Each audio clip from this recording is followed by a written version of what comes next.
Bab 4. Karena sahabatku gak menganggapku sebagai sahabat. Aku kira kita sahabat, tapi aku cuma teman biasa baginya. Di buku ini aku paham sebenarnya apa yang kurasakan. Aku berpikir demikian ke orang lain karena jujur permasalahan tentang yang namanya best friend itu udah kualami sejak SD mungkin, dan itu juga yang membuatku muak dan gak menganggap siapapun sebagai sahabat. Aku cuma menganggap mereka sebagai teman mungkin. Aku berpikir demikian sering tanpa alasan yang jelas, dan lewat buku ini aku paham apa alasannya. Alfi bilang kalau dia melabeli teman-temannya dengan stempel yang dibuat sendiri di saat dia terlalu muda, terlalu naif dalam melihat persahabatan. Ada beberapa stempel yang dia buat, ada stempel sahabat, stempel teman dekat, stempel teman biasa, dan stempel cuma kenal. Orang-orang dengan stempel sahabat adalah mereka yang sangat kamu percaya, yang tahu cerita-cerita terdalammu, dan kamu tahu mereka selalu ada pada saat kamu butuh. Seharusnya begitu. Orang dengan stempel teman dekat adalah mereka yang sering nongkrong sama kamu, bisa diajak bercanda tanpa merasa tersinggung, curhat tipis-tipis, but they don't really know your deepest struggle. Orang-orang dengan stempel teman biasa adalah mereka yang kamu kenal dengan baik, tapi nggak sampai sangat akrab, seperti nggak sefrekuensi aja.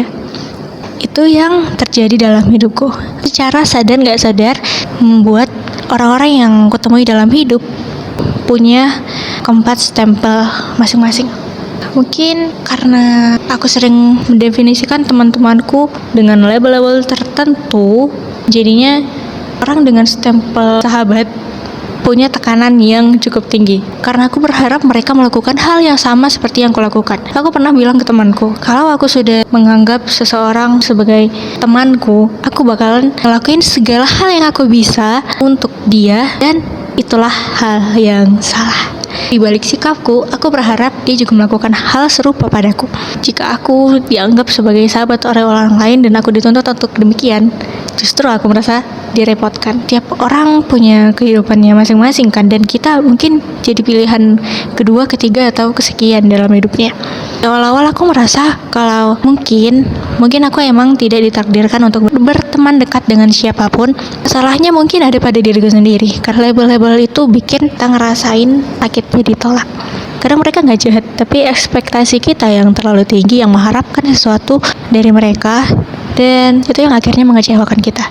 Lewat kesepian ini, aku paham kalau ada bagian dari diriku yang salah dalam melihat sesuatu. Sejak awal semester, aku udah gak lagi berekspektasi orang-orang yang kuanggap teman dekat akan ada pada saat aku benar-benar butuh.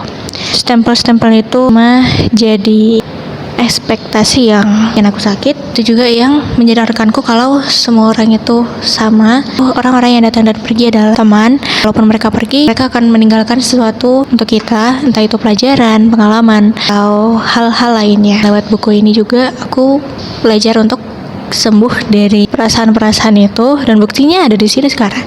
Aku duduk di kelas sendirian, teman-temanku pulang, dan perasaan sepi itu ada, tapi aku sudah agak terbiasa. Perasaan sepi itu sangat menyakitkan aku itu.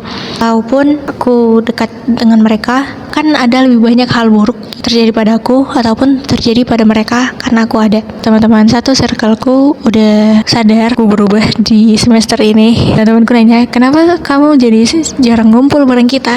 Nah, ya mungkin alasannya karena kalaupun aku dekat dengan kalian, aku akan merasakan hal tidak nyaman yang lebih banyak, lebih sering membanding-bandingkan, dan itu membuatku overthinking, atau kata-kataku mungkin akan menyakiti hati mereka, dan itu yang membuatku memutuskan untuk menjaga jarak dulu. Dan ya, di sini aku sekarang bercerita sedikit pada kalian tentang isi dalam buku ini. Siapapun yang nonton ini dan sedang krisis teman, gak punya sahabat, that is okay. Sendiri itu gak apa-apa. Di dalam kesendirian itu kita bisa paham diri kita itu siapa. Kita jadi bisa mengenal apa yang aku suka, apa yang aku gak suka. Kita bisa lebih berkembang. Aku gak bilang kalau kamu harus berdamai, melupakan rasa sepi itu, tapi anggaplah dia ada, ya sudah.